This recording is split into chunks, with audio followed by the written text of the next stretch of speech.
Yo, Shades Bear, Slow Mo, Arwin. Yo, how are you? Mike Forrest, Viola, Flip Flat, Golden Ladle. How's it going? It's going good. Having probably my third coffee today. Hanging out. What's going on, James Craig Page, Jeremiah Johnson? Welcome to the Jim Bob verse. Today's going good. What did I do today? Well, I finished some paintings. Megan and I are working on some very limited edition Christmas things for you guys. It's really funny, actually. But I have to wait until it's done so I can share it with you guys. Shipping out books, finishing paintings, learning, playing a lot of guitar today. It was cool. Watching all the people freak out about Jordan Peterson. It's just so funny at this point. I mean, I couldn't imagine, I guess ignorance is bliss or whatever, but I couldn't imagine being that behind on the curve where you're still watching Jordan Peterson as a sort of a reference point for direction of where you should be heading or valuing or whatnot. It's insane. And there's still people who follow me who somehow, surprisingly, at this point, don't understand that, first of all, if you're doing any sort of satire or comedy, you don't have to hate or dislike someone to make fun of them. Like, imagine assuming that every cameo in South Park where they took the piss out of them, you were just like, hey, Trey, why do you hate them? It's like, that's the most low tier response ever. It's like, I don't know these people. I could say I probably don't like Ben Shapiro, but I'm not saying I wouldn't be surprised, otherwise. If you meet someone in person, you never know. But most likely I would have an aversion to Ben Shapiro. Jordan Peterson, I would actually talk to, as long as I can talk as him.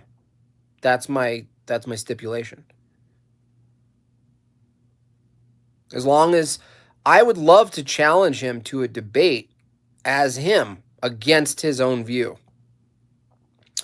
And I'm pretty sure, I mean, up to this point, I've been deleted, but when I had my big fancy account, his daughter would laugh at a bunch of shit. She did go at me once in the DMs. Why are you making fun of my dad so much? And I was just like, why aren't you making fun of your dad? But I think it would be possible to actually debate any of those guys as them. You know? But I mean, I had to post all that stuff. The Twitter is hilarious. The whole thing is funny because he's all you need to turn Jordan Peterson into the version that I actually express through my impersonations is to put a little bit of charge on him, attack him, because he's been mostly insulated.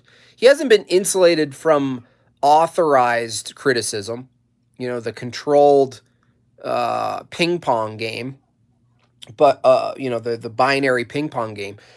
But he hasn't been like unleashed and hit. He hasn't been able to been hit by people who are subcategory, unauthorized, the crags, the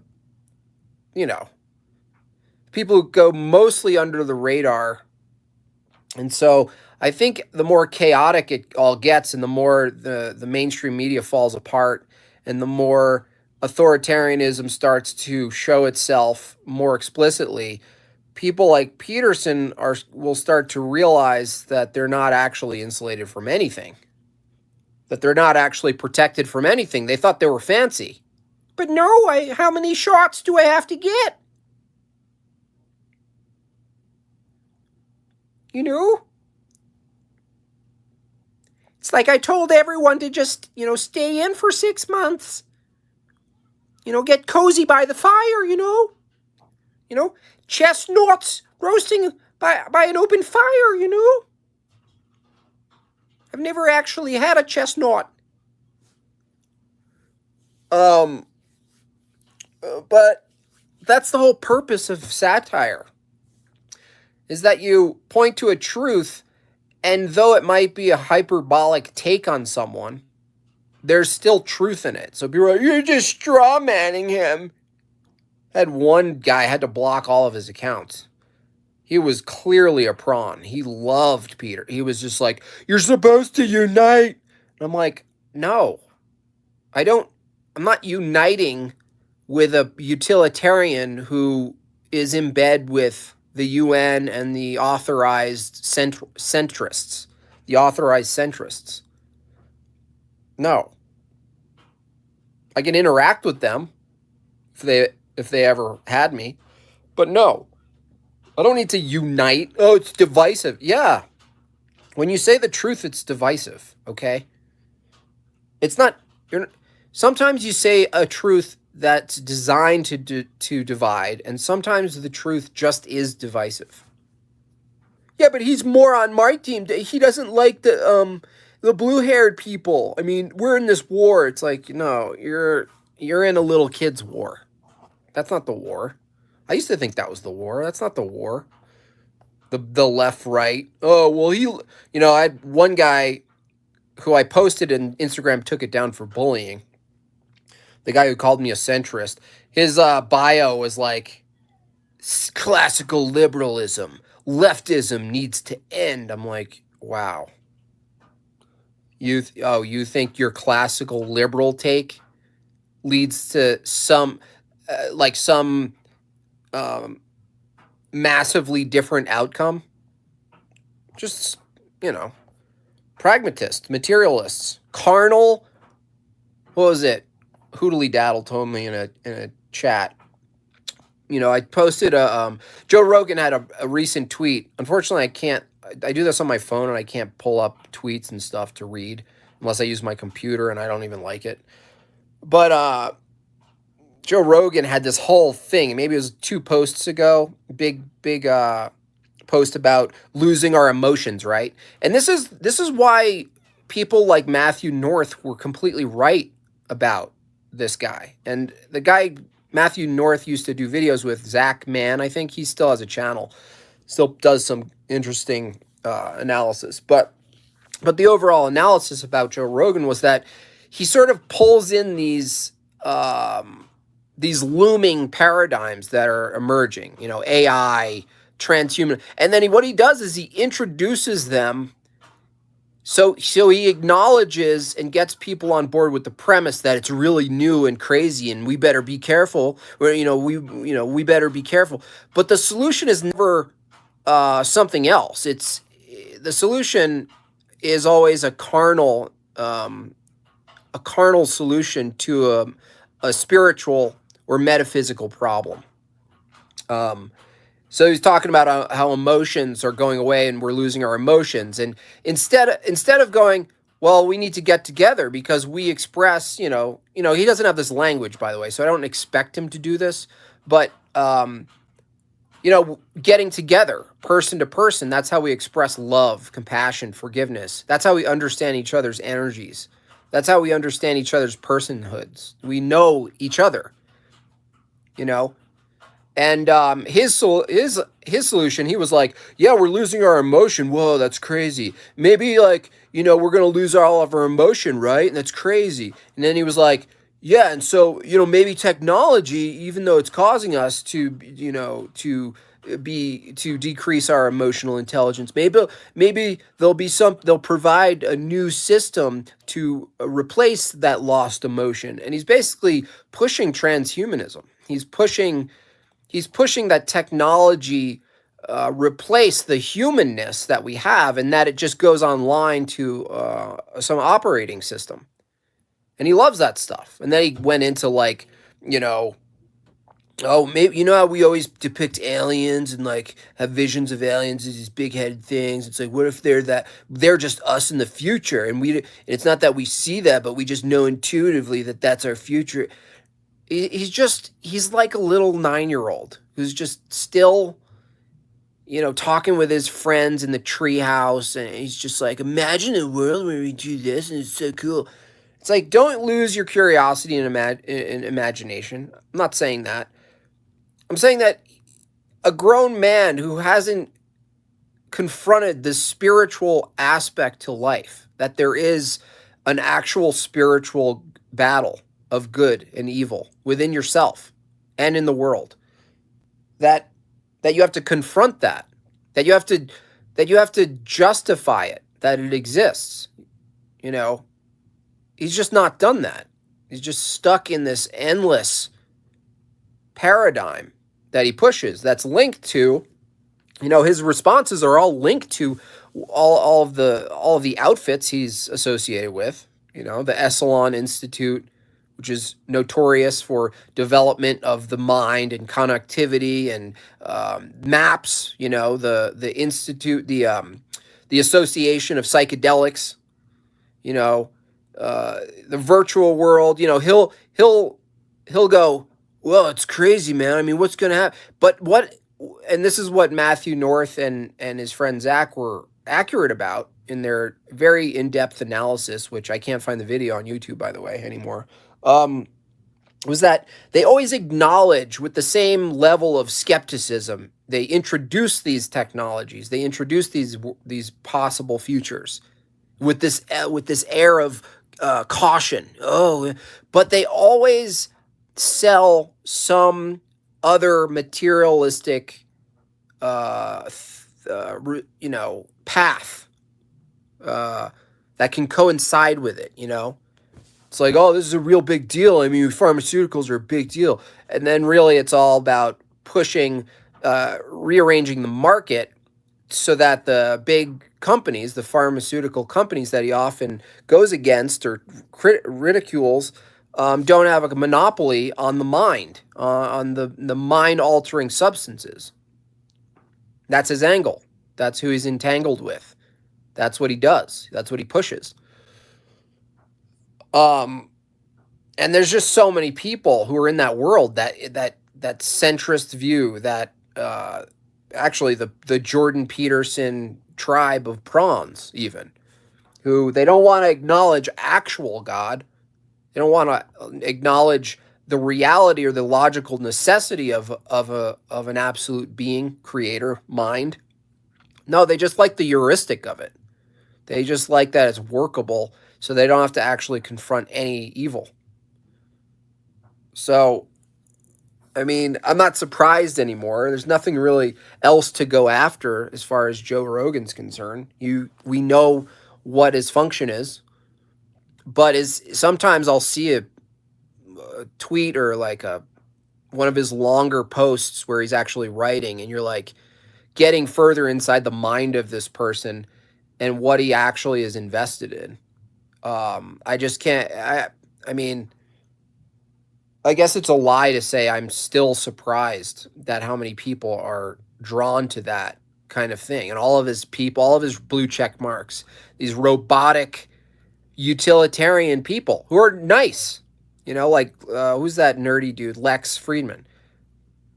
Nice. He's nice. He's not mean. I'm meaner than him.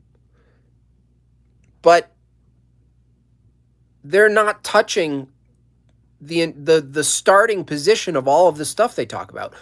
The why, the ought claims. Why should we pursue this or that? How do you defend your telos? Why is it a good thing to connect our minds together? What? Essentially, it comes down to, well, we should do it because we can, and it's inevitable. That's another thing these people say in their comments. Oh, everything's inevitable. Yeah, there is an argument for inevitability. The fallen state of man, how man expresses his sinful nature, greed, lust, all the rest, violence. Yeah, there's an inevitability, but that's also not an argument for the the the the greater game that we're all here playing, which is spirit. Once you realize you can't make an objective claim about progress absent from the truth. In other words, the truth as a pursuit is the only possible objective standard or basis or measure for progress. Otherwise, it's arbitrary. It's arbitrary. But the moral claim that we ought to pursue truth or ought to pursue what's possible, we ought to pursue technological, we ought to pursue weapons, we ought to pursue what they call space travel. These ought claims seem to be just assumed. And they just assume, oh, it's progress. It's just progress. Oh, you go into a headset world. It's just progress. This is just normal progress. Well, it's all bullshit. It's all bullshit. If you push space propaganda, yeah. I mean, that guy went from, that's why people just don't realize that you can't go from fully understanding the consequences of NASA's lies and fully understand how ridiculous their early marketing was. The only thing I can say, and this would apply specifically to Joe Rogan and other people who are in similar positions where they kind of like want to know the truth. You know, I actually think, I don't really know him, but I think even someone like Sam Tripoli would, if someone approached him, the same people that probably approached Joe Rogan and said, oh, do you really want to know the truth? I think someone like Sam would be like, I don't know if I don't know. What does that mean? You know, like, what is that? I bet he would have a hesitation, but people like him, and not, you know, it's not a judgment about him. It's just his position. I'm choosing him because he's in that world. Like, it's a world of conspiracy theories, pursuit of knowledge, who's running the world, these kinds of questions. Joe Rogan has always been piqued by that question. And he even stated, I did a post a while back where he was like, looked right in the camera. You know, CIA, NSA, any of you guys, you know, I'm available. He said, I'm available. He said, I'll lie to my mom. He wants to know the carnal truth. He wants to know the material truth. He wants to know the secrets of man. And he thinks other people have them. He doesn't realize the joke. Yeah, there might be some secret shit, some secret weapons. There might be some secret cave lofts. There might be some secret land. All right, but ultimately, you got about 70 to 80 years to pretend that your knowledge of the material world means anything. That has any value at all to you. Because if you're willing to sell yourself and lie, and you're totally fine with it, it doesn't matter what information you're given, actually.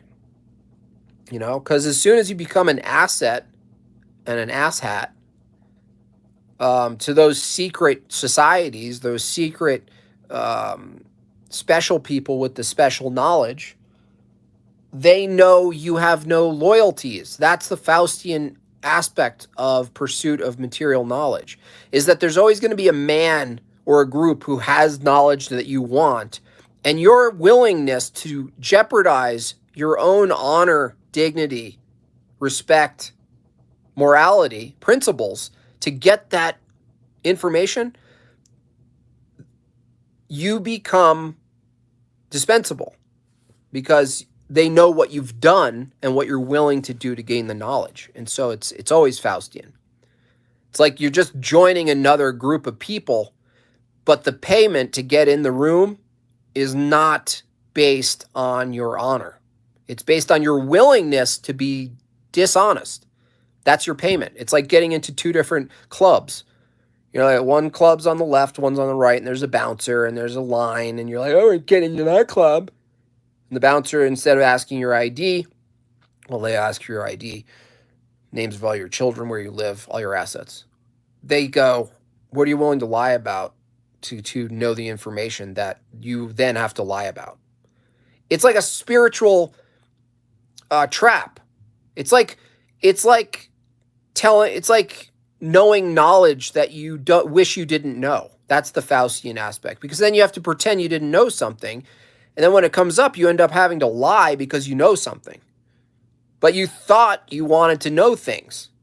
But now you can't talk about the things you know. You have to push fake things. And that was also in the clip with Rogan. It was a guy going, yeah, get to a certain point, someone will approach you and say, stop talking about that thing, but you can talk about it in this way. So, and that happens all the time. There's actually a book that I recommend called Prostitutes. Is an ex-journalist who exposes the connections between then just the CIA and some other intelligence groups. But if you an intelligence group at this point is just, if you think about that, we think of intelligence groups as like, oh, it's the Mossad and CIA and all these little, but really at this point with this level of communication and tracking and knowledge of where things are and what the seamless information network that we have, an intelligence agency could just be a group of people at this point. I mean, obviously it's reduced to that anyway, but I'm saying like it's not an official, you don't need an official group of people called an intelligence. They just have a little more resources when they're official and they have like a shield and stuff. But the Prostitutes is more like tracks things between the, I think it's the 60s through the early 90s. And exposes how easy it is to go in to any sort of media structure as a cell of an intelligence agency. And you don't need to really pretend. You just offer money. You just pay. It's pay to play. The media, right, left, center, is a bullhorn, a megaphone that you just pay. It's like literally just a megaphone that's at like this circus. And you're like, this is a circus. And to add to the circus, you can pay a quarter million to run whatever narrative you want to be the loudest. Or you can pay for whatever narrative you want on mute that doesn't make it into the circus. And that's as simple as it is. You don't need to, everyone have to be in on it. You know how many people have to be in on it, Jim Bob? Yeah, in on it. No one. If the apparatus, as it is today, is a massive, to reference NASA, guidance system, all you need is access to delivering that thing. It's just like those, like those old contraptions where you put the ball in the top and it goes all the way down and it goes and swirls around and hits all these spots and then it comes out the bottom. It's the same thing. Just like, which color narrative ball do you want to drop down? 2-acre North Dakota bear, $20. Thank you. It seems a lot of space believers I talk to just can't understand why the massive lie, and I tell them my belief on creation and God, and that's the reason. Yeah, they won't listen to that. When people ask me that, even though that's probably the best answer, like if you were answering honestly, you're not interacting with someone in good faith. In other words, you're not agreeing on a starting premise. So their starting premise assumes that you need a good reason to lie. You need to point out a good reason for someone to be lying in order for them to be lying. And I caught this with myself in the last year or so, where I would be tricked by that, where it'd be like, why though? And then if you don't come up with an answer, then it's basically an argument from personal incredulity from the listener, because if you don't give them an answer and it's not a good enough reason to lie, then it's not persuasive. And so you step back from that and you go, if someone does something, something's a lie, or you can just demonstrate inconsistencies, at least, right? if you catch someone on that and you go, oh, look at these inconsistencies, that's a little ridiculous, don't you think? Look at this. Oh, yeah. Well, how would they possibly do this? You know, how did they practice for this? That you can come up with a bunch of stuff. And at least one example, if you come up with that shows inconsistencies or some level of deception or whatever, if they ask you, well, why? It's a deflection because your inability to answer why is irrelevant to whether or not someone's lying. It's a secondary. It would help to understand them. You know, you ask for a motive. In other words, if you know someone killed someone, and you're like told someone, you're like, dude, you know, they're acting totally normal and like they didn't do anything, but they actually did something, and I know they did it. And they were like, show me the evidence, and you're like, here. And they're like, wow. And they're like, yeah, but why? It's like, if they don't believe you based on your answer of why doesn't suffice to them, I mean, you're arguing in bad faith. Aaron CB 1999. Thank you. Appreciate that. What else? Shades Bear. Thanks for your L. I'd like to commission a painting of James True getting punched in the face by a disgruntled owl. How do I go about this? That would be hilarious. I'll think about that. You can write me an email made by jimbob at gmail, and we can discuss that. I think that's hilarious, by the way. Any painting with James True and an owl. It could be more subtle than that. It could be James True with an owl puppet, and his hand is, obviously up the owl. He's fisting the owl. And then maybe the owl says something funny. So it's like within my... I can't just paint anything, even if it's kind of funny. It has to still be my voice to some extent. And it's not like an ego thing. It's just I want to be able to enjoy making something because I'm saying something also, if that makes sense. This is why the why is just a deflection and a distraction to lessen the impact of a realization of terrible nature acts. Yeah, exactly. The why is interesting. Oh, why did they do that? The JP Turtle thing on Insta had me dying. I don't know if I saw that. Owl rolling up his sleeves.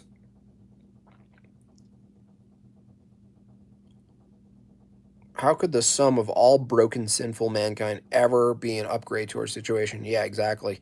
Which is like basically a great descriptor of the metaverse. It's like, it's just gonna, the whole thing is presented as this cool new thing. And it's like all this, it's like, it's not even gonna go that well. Again, I was talking to Hoodly Daddle, who does tattoo work, and how all of these new creations, they're always pushed so hard on us, and then they just fade away, and you're just like, all right, they're still kind of there. It's like Google Glasses or whatever, these other existing virtual worlds. It's like they appeal to people who are already in their house, who already are, I even tried to get into that world. I tried to get into Second Life and make costumes, and I sold things, and I was like, yeah, it's kind of cool it exists, but I don't like to sit in front of just a computer to make stuff. It's like, doesn't make sense. It's not even about it not being real, or a value to people. Like, the value is they buy the thing and they put it on their avatar or whatnot. But the reality of this stuff, and as I mentioned in a previous stream, is this: it's the subtleties, the nuances is where the real market's going to be. And it's not wearing some dumbass, just ugly made sweater where you hold up your phone to your friend and they're wearing this ugly out. It's like, it's subtle stuff. It's the subtleties, and so that it still has some meaning. So in other words, like when they make augmented tattoos where you hold up your phone to a tattoo and it actually shows some other thing, it's more personal. It's not just like a circus. And that's just an example of how I think these things go. It's not the they sell you a world, but in reality, what people desire is another way to connect in a way they know is real and can't be justified or explained. In other words, that which is funny. It's a funny dichotomy that it's not matter. In other words, they transcendentals. They pursue connectivity and something that transcends the physical world around them, and they think, well, based on our need to really know God, really, that's what it means. To know the truth of all of our existence, to know our Creator. That's our desire, and to reject the Creator is, in my view, just another version of wanting to know, because you're focused on something you don't even believe in. That's a weird question. Why would you spend all of your time, make a, half a million, other than the money? It's like, if you don't believe something, why would you spend the time arguing something doesn't exist?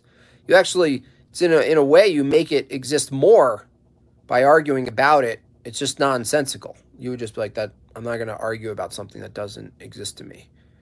But anyway, the point I was getting to is that the whole sale of the metaverse is solipsism, and it appeals to two things at the same time. One thing it appeals to is your desire to transcend, right? The other thing, your desire to be God. So there's this desire to know God and to be God are both transcendental pursuits. They would both be transcendental if you could do both. You can't do both. You can know God. You can't become God. But through a system, you can have the illusion that you're going to become God. And so it really does pull into your desires, and that's a part of, becoming God is the logical end of being free in your behaviors. Totally. Totally free. You get to do whatever you want, eat from any tree you want, do whatever you want, conjure anything you want in this world. And that's what that's all about. It's about presenting another garden that you're allowed to do anything you want in, and ultimately the logical end is you become God. And of course, the joke on you is that while you have this helmet on and you're in a cell, you're literally in a physical prison, but you think you're in eternity. You think you're in the eternal by having this headset on. And the big joke about it is that it's solipsistic. Ready Player One, the title, it's about solipsism. It's about everybody being player one. It's about everyone being the only one. Because as the technology develops, it doesn't matter what other people's outfits are, or their worlds, or whatever they wanted the world to look like to them. The Ready Player One language is that it's you. You create everything yourself. You decide. Customized. Completely. Customized. AJB, do you think God creates a way into all tech in order for us to use it for good? Yeah, I think tech is just using the creation. So the way everything we do and we make, and we use our hands and our brains to make things and move matter around. That's all we're really doing, moving matter around. We're piggybacking on existing meaning, laws of logic. We don't make anything. So technology is just another way of doing what we're already doing. But the way is free will, and the way in which that's always present is in choice, because you can, and the choice is whether you worship the creation yourself, or the external creation, the technology, or God. So you either worship the creation or the creator, and the creator creation distinction is really important, because what you said is you could use technology for good, but using things for good, there's a little bit of a trap there, because if you're stuck in the mindset that you can use all of these physical things and then you could make the world good, not that you said that, but people can often think, oh, well, technology, we can just use it for good.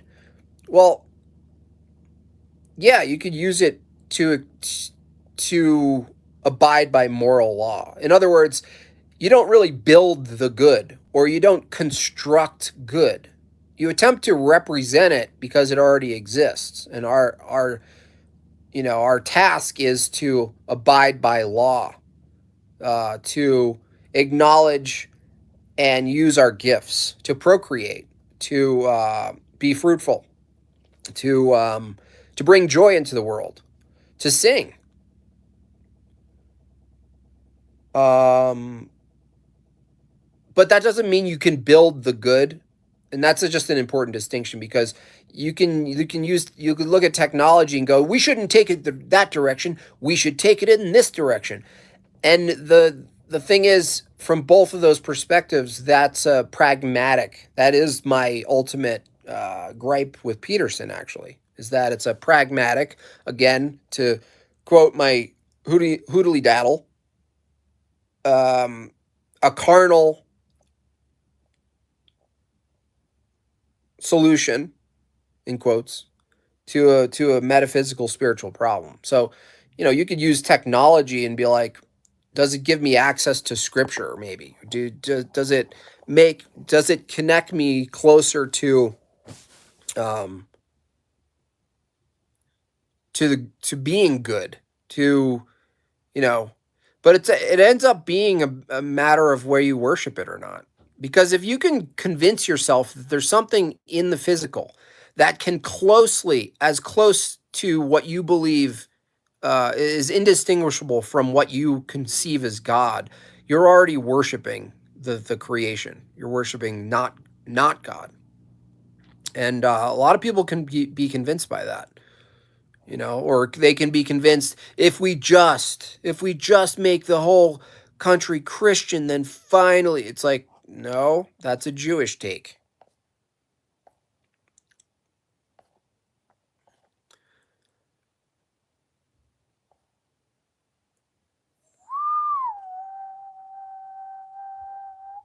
Jim Bob live, let's go commercials though. I don't know if I make money on commercials. I only hit the what is it called? Monetizing, so you guys can super chat me. So in that sense, yeah, I'll take super chats, but I don't even think I make commercial or money from ads. I don't even know how to set my YouTube. I literally was like, how do you turn on super chats? And then I just did that.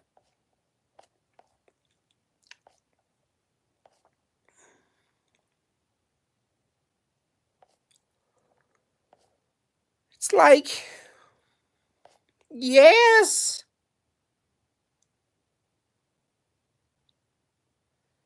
I yawn and cringe every time someone says, God didn't make me, my mom and dad. Yeah, no, they didn't.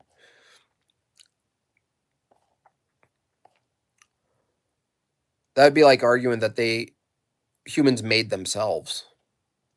Um,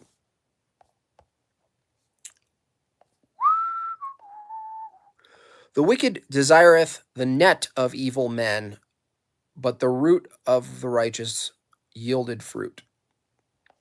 Nice.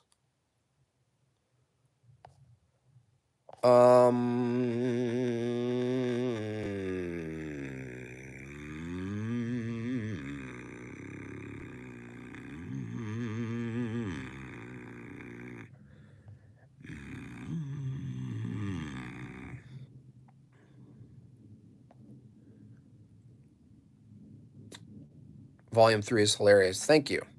I think so as well. Sometimes I'll just look at it again and I'll be like, what did I make? What did I do? Because I always say, some people still follow me who don't necessarily agree with me, friends of the past, who still respect that I make stuff and, can poke and move narratives or just, whatever it is that happens. I don't even know how to categorize what happens other than produces laughter. That's good enough for me. And you look and I look and like, oh, I'm gonna send that guy a book, and then you look, like, wait, it's like how do I picture someone else of a totally different mind and stance on everything looking at my book? And I realized it's actually not that bad.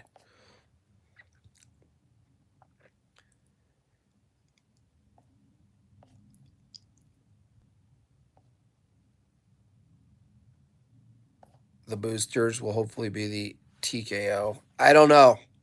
I don't think so. I think the goal, obviously, besides total access to your inner space, in the short term, the goal is really just establishing a new medical paradigm that is more transparent, has more people connected immediately, putting everything on a blockchain, who got what on a blockchain, all the transactions, all this. It's a wet dream, by the way, but it might happen. It's just that they want to make at least in the world of the jabbies or other modern substance medicine, they want to turn it into an operating system. And the operating system, the people will submit to the AI and the processing, the people who look at the data, right? This is the whole training scenario, is that trust the data, trust the science. The whole trust the science mantra, the whole thing is to train you to accept not lab coats, but the future is the digital brain, the directive, the Solomon, digital King Solomon, hardware, software, who collects and can see all data, right? And it's godlike because it can see everything, and your little brain can't. And so we're going to trust the big brain that can process on these quantum computers and understand all things. And they're going to be sold with the idea that a supercomputer can tell you what you ought to do. Well, no, it can't. It can tell you what you might consider doing if X is your goal, but they could be very wrong about that, obviously, and they can lie. But the whole thing is about training you, trust the science. The whole thing is training people to give in their agency, give in the directive over their body, their own body bag, to a system that they assume they're convinced is smarter than them. Well, it knows it, Jimba. I mean, how could you argue? It has 20 because a billion quantum computers smashing particles together, and it's like, you're gonna go up against that. Yeah, actually. And that's the whole thing. It's like the whole game is to give over to the collective computer brain that spits out the result that you need. And again, that's exactly what these people, like back to Joe Rogan, that's exactly what their whole scheme is that an operating system knows better for you. And you think it's weird now that all these masked people are droning around and in their body bags, essentially, zombieing around. And, listen, why aren't you listening to the science? Trust the science. What are you doing? Your own research? Pfft. They say things like that. Well, you think that's extreme now. I mean, when you're looked at as a diseased person because you're not on a transparent blockchain with your biology, I mean, talk about the zombie looks you're going to get then. They can't even be matched now, you know what I mean? Like, they're beyond what you could imagine, how people will react and treat each other when that happens, when they're like, the Solomon computer told us. It's like, oh, you're going to trust your own discernment and intuition and your eyes and ears. You're actually going to trust your own eyes and ears. It's like that's barbaric. That's barbaric.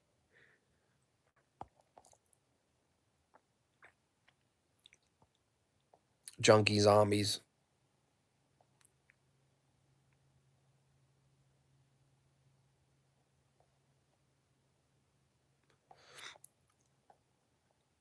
Jim Bob, saying you trust your own eyes more than the eyes of the science agencies that are agreed upon to be highly credible. I don't know if that's. I think that's sarcasm.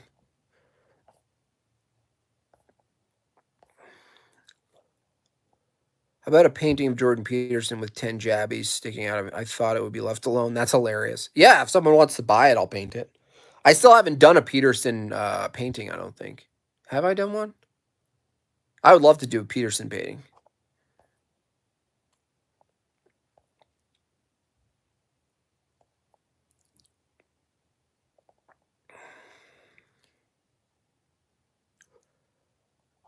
You need to, yeah. I mean, again, that's exactly what Joe Rogan's saying. He's like, yeah, well, they'll just be like, we'll depend on the technology and then they'll have an adequate replacement for your emotions.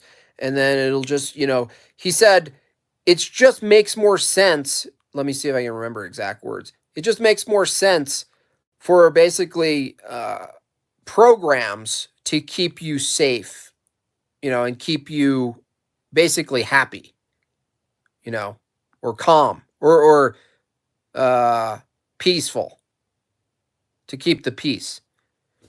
So his solution is that programs take over to keep the peace. Again, it's the same. It's no different than little Sam Harris. The highest peak of moral pristine status would be the well-being of the most people at one time. I mean, obviously, we can start with the assumption that we would like to avoid suffering. So if we, it would be absurd to argue against pursuing diminishing suffering and enhancing and optimizing well-being for all people. Well, you little rat. So, the logical end, in your view, the highest peak of morality would be everybody connected in a float tank sold by Joe Rogan to some sort of device that gives them some inputs, some food, nutrients, and they don't experience any pain. They're on some combination of benzoids,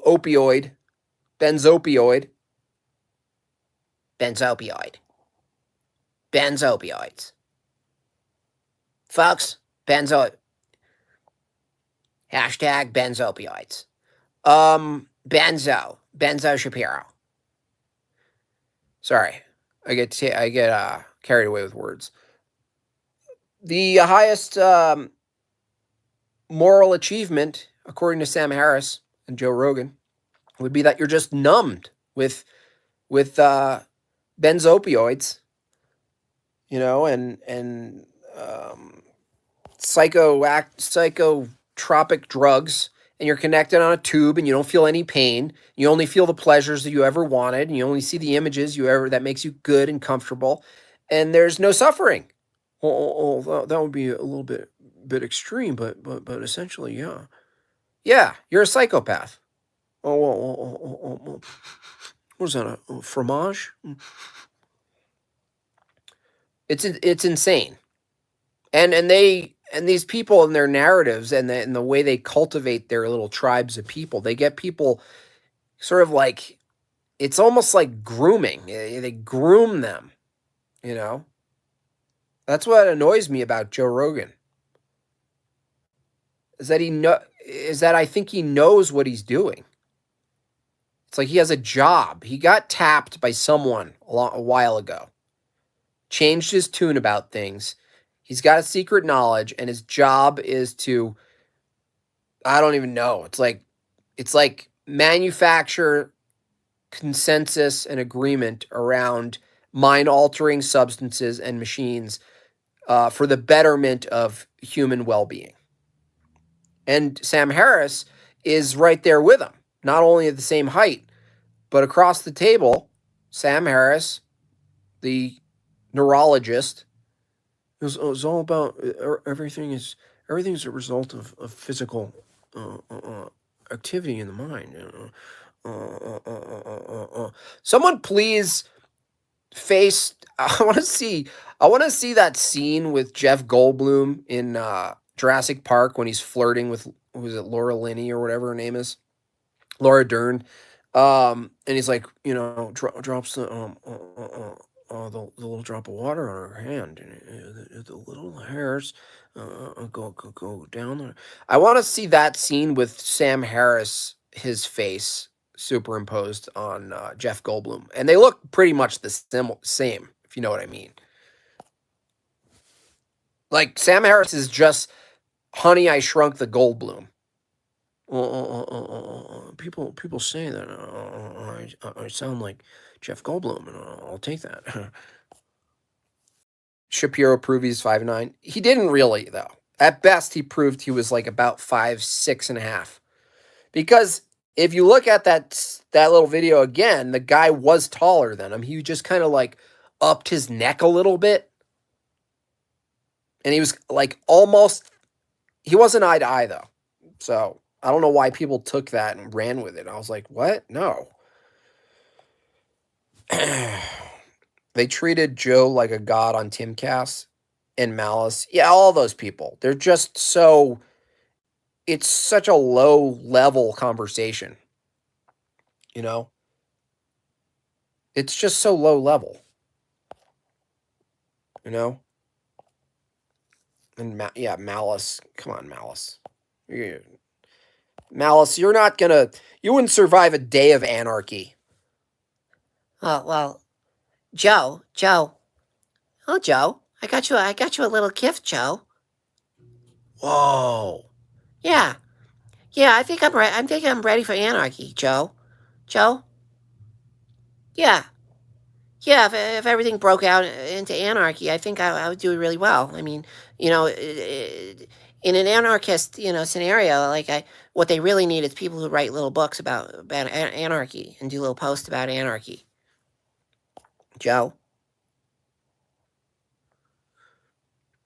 Blair White is a very sick boy. Yeah, I actually commented on Tim Cast's post, and I was like, just a group of dudes hanging out. You know, yeah, I'm an anarchist. Okay.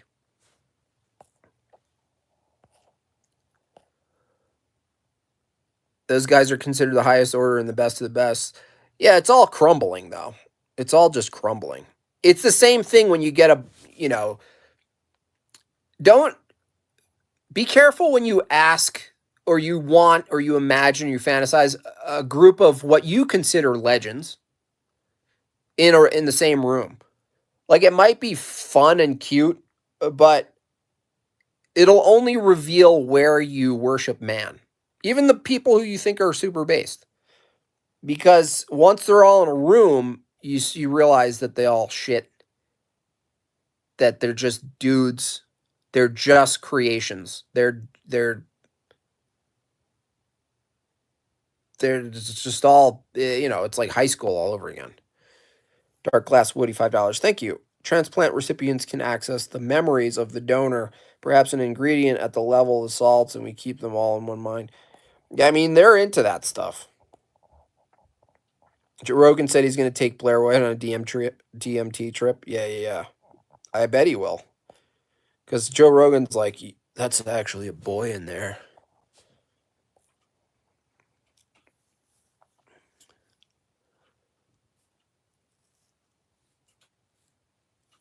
Um, No kidding. I remember being at Rio with Jim Bob and Owen. Yeah, and you're just like, well, who are these? Who are these guys?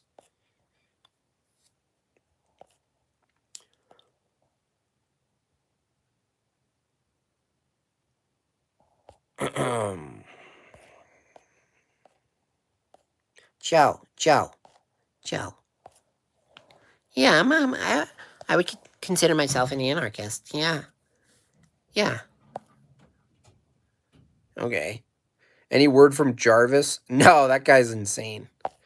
I mean, he's so. It's fun to toy with him the same way it's fun, like if you had like like a gerbil, and you're like, like you throw like corn at him from the cage, like at the top of the cage, you're like throwing little candy and see what he does. He's just like, at first I was like, he's kind of an anomaly. He's just like this unknown person who talks a lot, but he just once he showed his gamma self, once he talked about my daughters in the way he did, that's pretty much all I need to know. How, where someone goes as a man, and he's a father too. He's actually a father, and he was willing to say something. And I'm not going to even repeat it, but it was fun for a second because it's like, I can see good in people. I can see like the truth that people have in them that they want to get to. I can see the kindness in people. It's what allows me to pretty much interact with anybody. Like I can interact, like put me in front of anybody, especially physically, and I will be able to just comfortably kind of be with them in the same place, and be able to, and it really doesn't matter. Like I'll have a judgment, but but that also puts me in positions where I'm just like, I give people too much attention because it's like quirky or interesting. I'm like, oh, but that guy is no, he's, I don't know. He needs to just get his life together. He shouldn't even be doing videos. Like he needed money. I even offered to give him money. He's saying he didn't know if he was going to eat the next 2 days, and then I wanted to, not out of like, it's not a manipulation. I was just like, well, you need to eat or whatever. But he needs to get his life together, you know? But, I can't deal with that guy anymore. But I do challenge him if he's so sure of his, you know, the verification of what he's living on. Just go over to take your all of your information and your charts, and just kindly go over to you can go to Quantum Eraser, or you can go to Nathan Oakley and just go in their Discord and state your position, and um, I promise you, what you think is verifiable is not. It's as simple as that. It doesn't prove any other thing. It just proves that people think something's verifiable when it's actually not. So, and that challenge is for any of you guys. Wait, are you talking about me now? No, no, no. No, I'm talking about this guy Jarvis.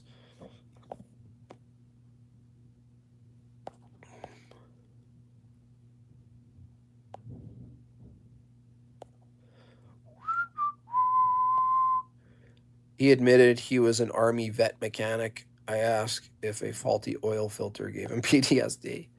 Yeah. No, once people reveal a little too much, I gotta just back off.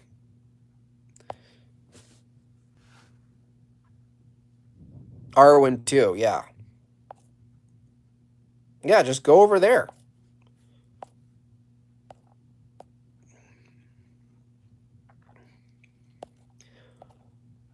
Yeah, and Jarvis, if you want to, Jamel Jarvis, if you want to make some Bitcoin, I think you can go over to, I think Dave Weiss is offering Bitcoin if you're so sure of yourself.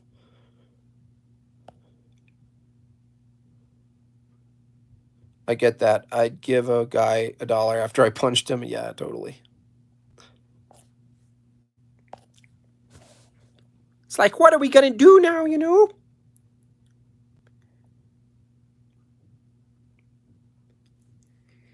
It's like, it seems as though we're in a certain kind of scenario that I didn't predict, even though I worked closely with the people that are making this happen, But it seems that the circumstances and the constraints that we're all experiencing it's pushing us through the eye of the needle, no pun intended, And it's like there's a place, there's like a place where the needle touches the skin, And it's like at that moment, you don't know what's going to happen, You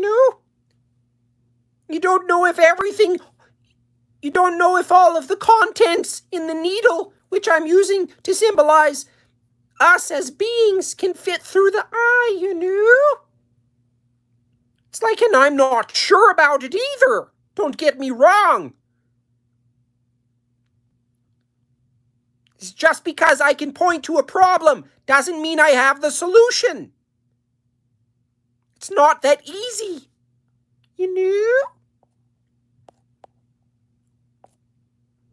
It's like I've got to come up with a number. It's like maybe 6 would be appropriate. It's like, at what point? How many jabby jabs do I need to get to set me free? It's like I really didn't see it. It's like, yes, I've got a lot on my shoulders, It's like people look up to me. It's like people know me as someone who understands these kind of things, But sometimes I'm just not paying attention. So I'm asking for a little bit of forgiveness, a little bit of patience,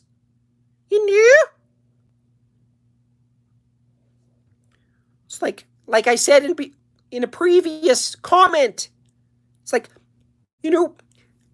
it's like I don't want a lot for Christmas. There's just one thing I need.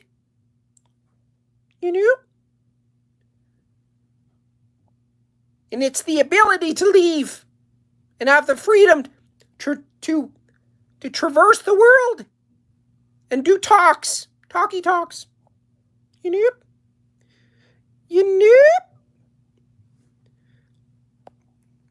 It's just like I just need a baguette,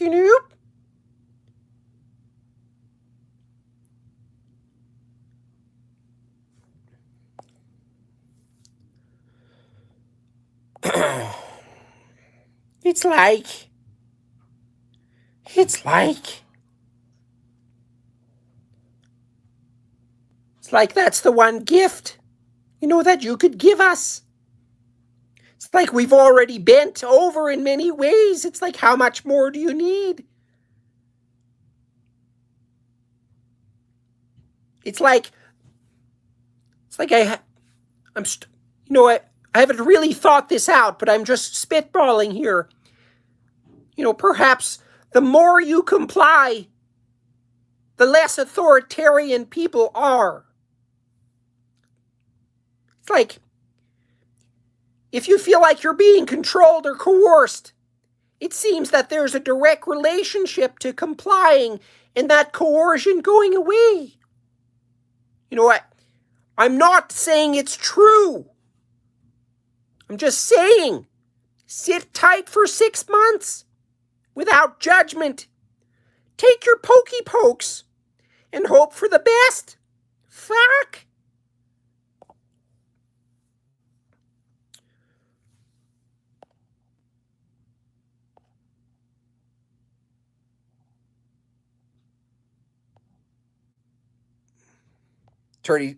Peterson turned into Shaggy a long time ago. It's like, yikes. It's like every time that show comes on, it's like, it's always the same format, it's like there's a mystery, the cast is on all sorts of drugs and they're trying to figure out the mystery. There's always a perpetrator, and it's like a big game of Clue. And it's like, it's always someone who takes their mask off. Again, no pun intended. And it's you're surprised, because you didn't see the motive. It's like you saw them as Mr. Good Guy the whole episode. And it's like, I've always had a problem with that show, It's because they never look at Scooby. It's like he always goes under the radar. And I have a hunch that he's done all of the things. And he's actually set up everybody in every single episode. And it's like, why? It's like, why don't they look at Scooby, And I think Scooby represents the dog-like qualities in man. And one could argue that perhaps if you accuse Scooby-Doo, of doing the bad thing, you'd be making a judgment about his skin color, And it's like, Scooby-Doo.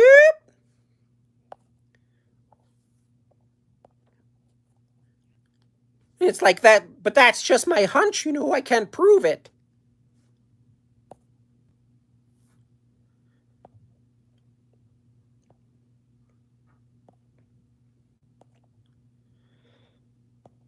Scooby-Doo, you knew?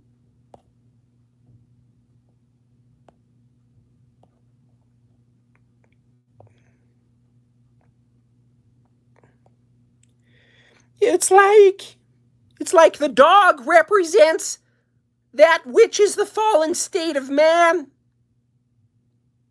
in his animalistic pursuits, but also represents that which is forgivable.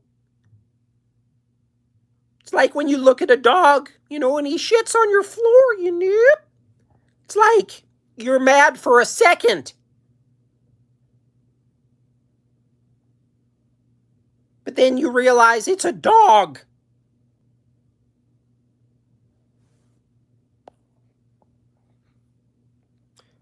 What does Peterson think of Jim Bob? I have no idea. I'm sure he thinks I'm reprehensible. By association.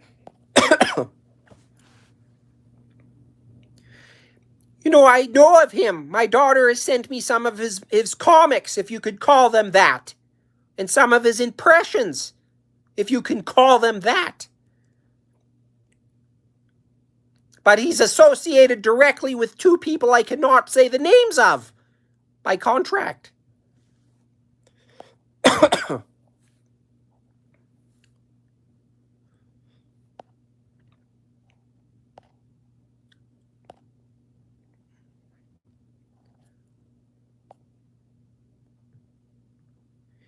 It's like, I bet Peterson's daughter is Jim Bob's greatest fan. I think she definitely laughs at some stuff. I don't know if she follows me because I got deleted. But she did go out, confront me when I first started making fun of her daddy. She DM'd me and said, why you're so aggressive with my daddy? And I said, it depends on what you mean by daddy,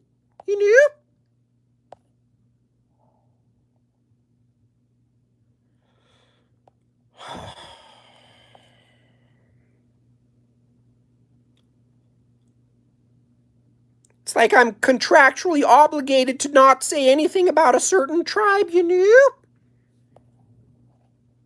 But it rhymes, but I'll give you a hint. It rhymes with you knew.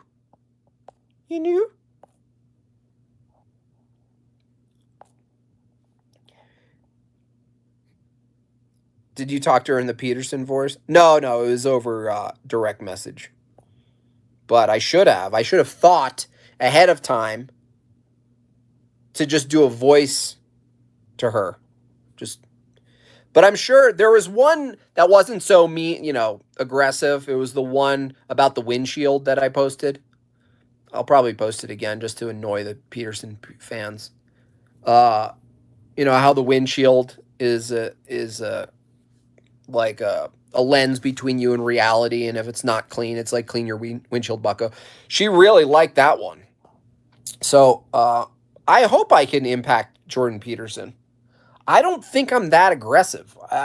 There are other people who go after people, and I'm like, I try to review my stuff after I post it to gauge if I'm if there's any sort of ill intent. And I gather that there's, for any given post, there's only ever about, 44%, ill intent. I just don't think that's enough to be like, why don't you like him? Why don't you like him? Did you see the video of Jordan say, fucking leave me alone? Oh, yeah. Yeah, that's why I've been making a bunch of videos. Is because it's absolutely absurd that guy is suddenly being, worshipped as the one. It's just like the comedians. It's all happening at once. You get the people talking out finally after they comply, and they ask everyone to comply, and they ask everyone to just settle in for 6 months, because that's what normal people can do that don't make $350 a ticket selling 10,000 tickets to one arena in one town.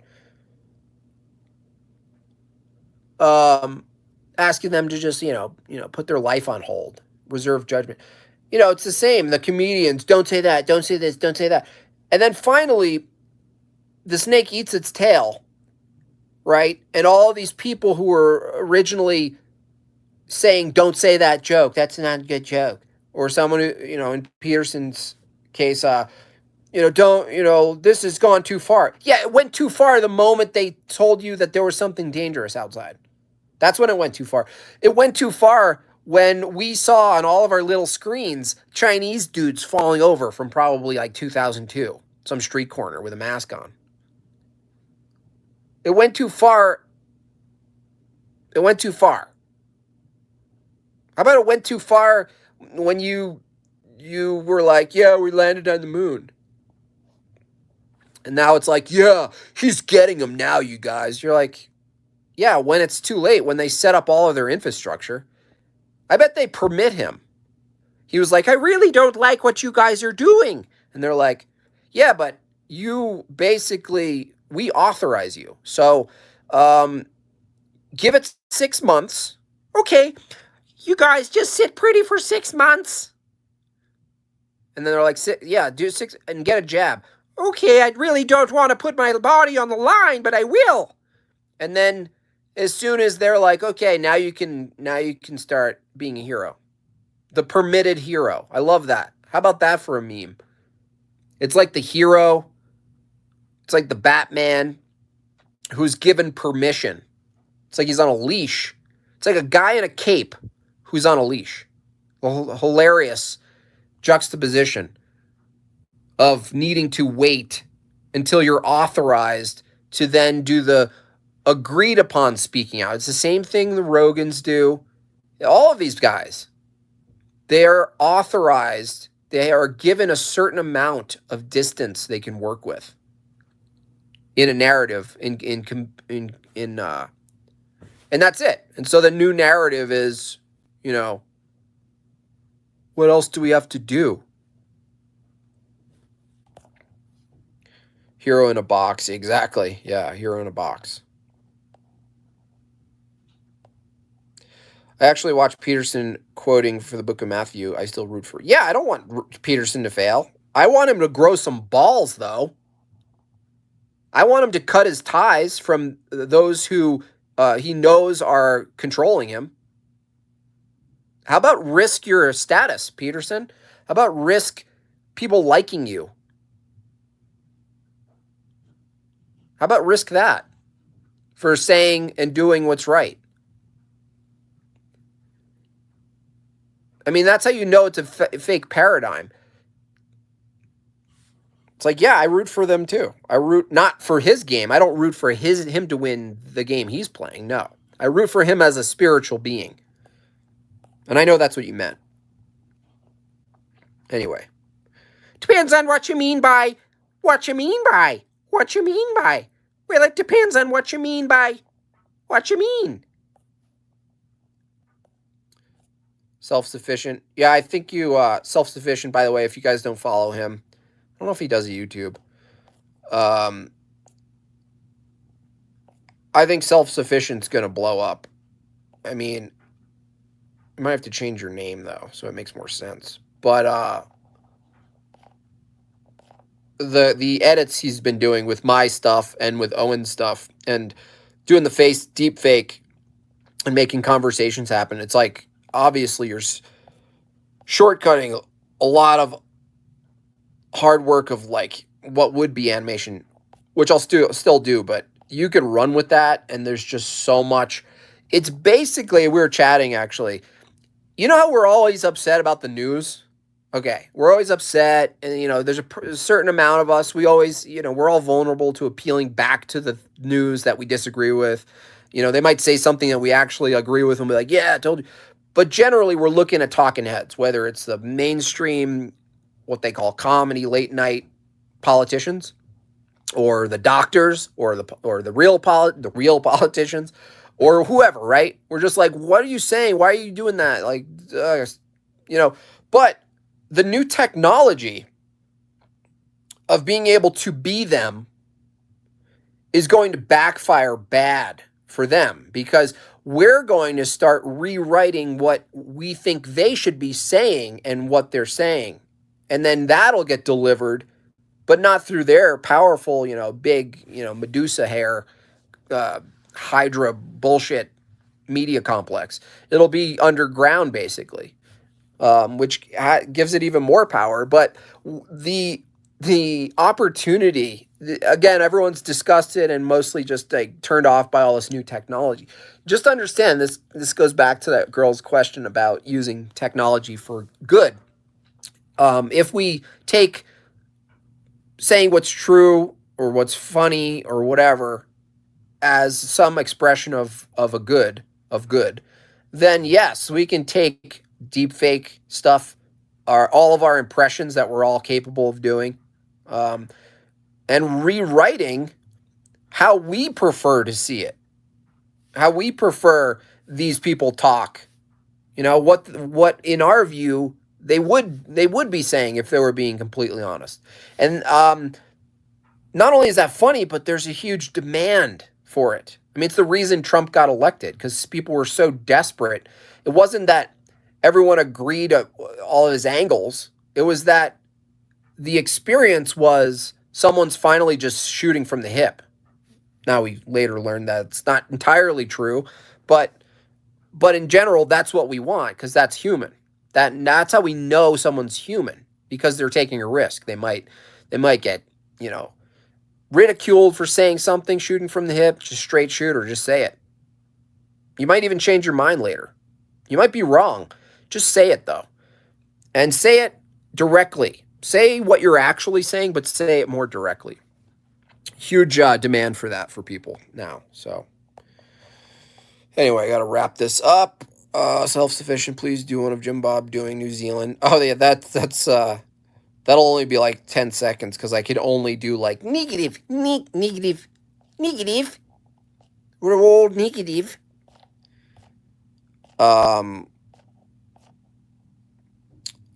Anyway, put that to a beat. What you mean? Yeah, I made that for you, Hoodly Daddle.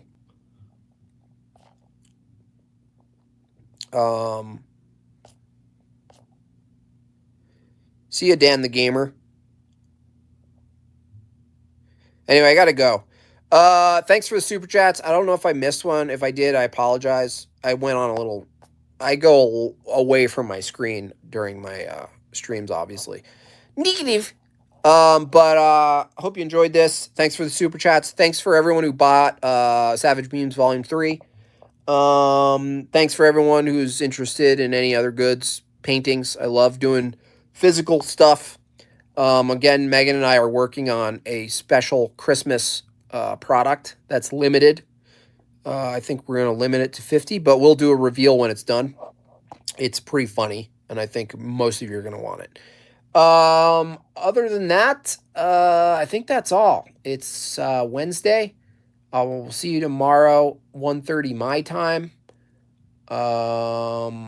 And that's about it. Yeep, yeep,